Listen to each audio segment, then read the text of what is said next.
在我们的历史上，有几个神秘的民族，匈奴、鲜卑、羯氐、羌。今天呢，我们就来聊聊羌族的故事。老规矩，想和我一起学习易经的，看完视频来主页粉丝群领取一份的课程和笔记。羌族来源于古羌，传说古羌族人的时间非常的久远，甚至如果要深挖历史的话，古羌族人很有可能是汉族和藏族的祖先。这个故事呢，我们要从三星堆的挖掘开始说起。三星堆里有一个被国家列为禁止出境的文物玉边章，而这个玉边章的画，专家分离出来是这样的：首先第一排，这是三个人物的形象，脸上戴着三星堆的同款面具，左手微微握拳，右手抱住左手，脚跟相对，脚尖朝两侧，在一个平行线上。官方的资料告诉我们，这个姿势正是三星堆西北面大山里古羌族人献祭的姿势。我们再来看第三层，这些雷纹不难破解，代表原始的祭坛。然后我们再来看第二层，这两座山之间有一座火盆，然后用一个大拇指按住了半山腰。这张图的意思可能就是在说三个人是大祭司，山和火盆是祭祀的对象，雷纹呢就是祭坛的意思。这很有可能就是三星堆人在祭祀某种迁移的路线。但是我们要考虑注意这个事情三星堆人的祭祀阶梯居然是古羌族人。然后我们继续往下看，这个玉边章的下面呢还有文章，这是三个人物的形象，和上面三个人物很像，但是帽子变了，脚也变了，是呈现的一个贵字。这是三个小祭司，很有可能是古羌族人来了之后打败的四川土著。我们再往下看，这还有两座大山，右侧呢有一个牙章，中间是一个三星堆的鸟嘴。然后我们再来分析这个玉边章的整体内容，在讲述着一个什么故事呢？好，我们下期再见。北极幽都它真的存在吗？传说在远古的山海经时代，在最北边的大海里有一个地方叫做幽都，这是一座记忆中的城市。在史记武帝本纪上说，尧舜禹的尧平定中原之后，就派遣了一个叫做何叔的人前往幽都。幽都的天很短，中午能看见卯宿星团。而山海经的原文中也能找到类似的线索。原文说，从籍之员身300人，为兵夷横都岩，兵夷人面成2龙。山海经说，在幽都附近有一个叫做崇吉之渊的地方，是兵夷人的首都。这些兵夷人竟然和我们的相貌长得一模一样，难道山海经中说的幽都是上古华夏北冰洋上的一个岛屿吗？而兵夷人就是那里的部落吗？接下来要讲的故事会更加的神秘。大家听完故事，在主页粉丝群领取一份易经的课程和笔记，和我一起参加学习。还有传说说，崇吉之渊这个地方并不是世界的边缘，当你坠入深渊，就会从另一个世界重新的返回。如此神秘的山海经，它到底想表达的是什么呢？今天呢，我们就来聊聊这个故事。在说之前，我先铺垫一个线索。在5年前，英国《太阳报》突然爆料，谷歌公司把北极圈内的一个岛屿给抹除了，而且是永久性的抹除。从1980年的数据开始，一个历史照片都不许留。这种行为是很罕见的，就哪怕是51区和南极金字塔，谷歌也是抹除一段数据，历史照片是可以查到的。而为什么这个岛屿它要永久性的抹除呢？国外网友也纷纷猜测，事出必有因，难道这是俄罗斯的某军事基地吗？或者说还有其他更加诡异的都市传说？后来根据调查，我们才知道这座岛屿叫做珍妮特岛，而珍妮特这个名字的背后，恰好隐藏着一段北极幽都的相关的远古故事。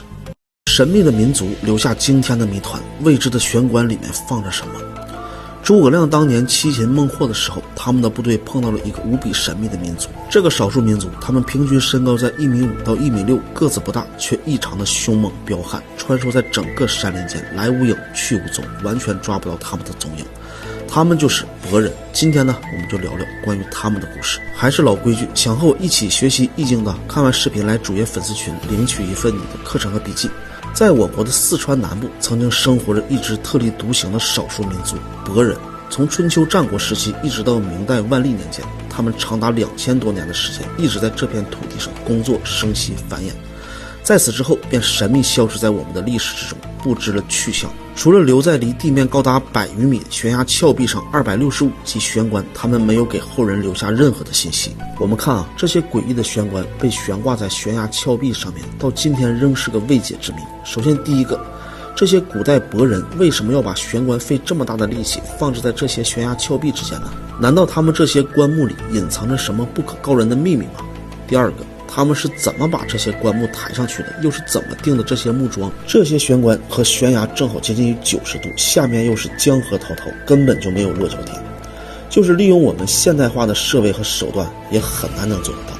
而这些棺木悬挂在这些悬崖峭壁上面，千百年来要饱受风吹日晒雨淋和地震，下面还有江水，整个环境又很潮湿，却能不腐不坏。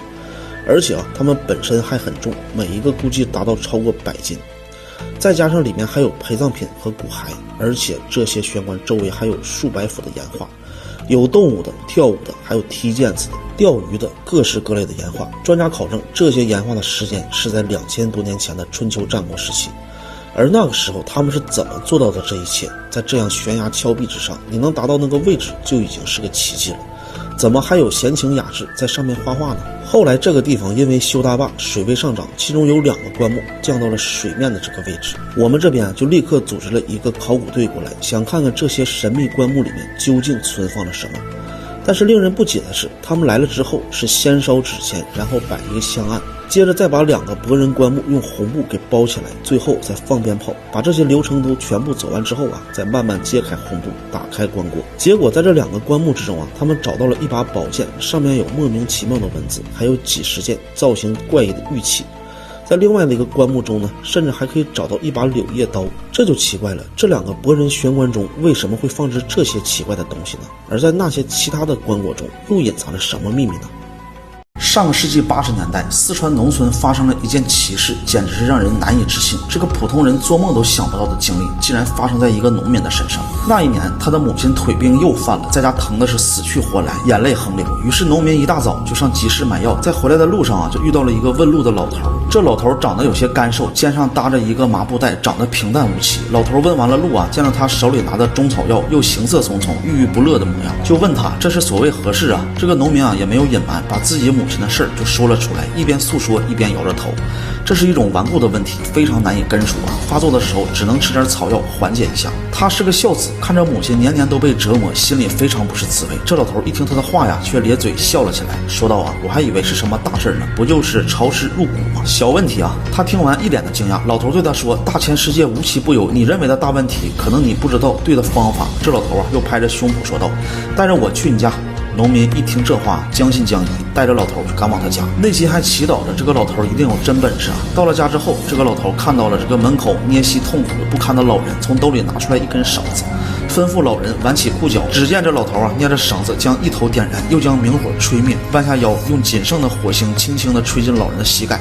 吹了几下之后，似乎找到了准确的位置，就猛地点了下去，停留片刻，立即又收了回来。如此反复，那动作如行云流水，沉稳自如。也就是过了一会儿的时间，老头已经掐灭了火星，拍拍手表示已经结束了。这农民知道自己今天遇到了奇人，想着母亲的事能好了，他长舒了一口气，对老头真是感恩万谢。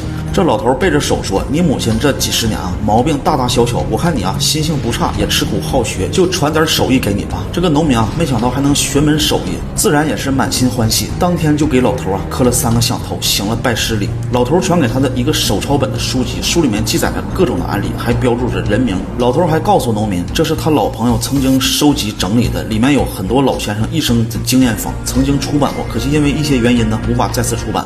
这本书是他手抄下来的，现在已经找不到了。书里面承载着70多位老先生的毕生经验，这以后就是他的70位师傅。老头交代他精心学习，勤加苦练。后来这个农民成为了远近闻名的人。再后来，山西科学技术出版社知道了这件事之后，为了保留文化的火种，让更多的人知道这些好方法，出版社的主编多次登门请求，终于让他答应下来。全书没有一句废话，全都是具体的案例和对应的方法。时隔40多年，终于再度出版。这70多名老先生已经有不少离我们而去了，但能把这些方法都流传下去，这也是这些老先生们最朴素的愿望。这套书能够上架，它实属不易，因为其中涉及到一些名称和内容的限制。若你支持我们的文化，有幸看到这个视频，且左下角的链接仍然在，且尽快下单，库存有限，错过真的就没有了。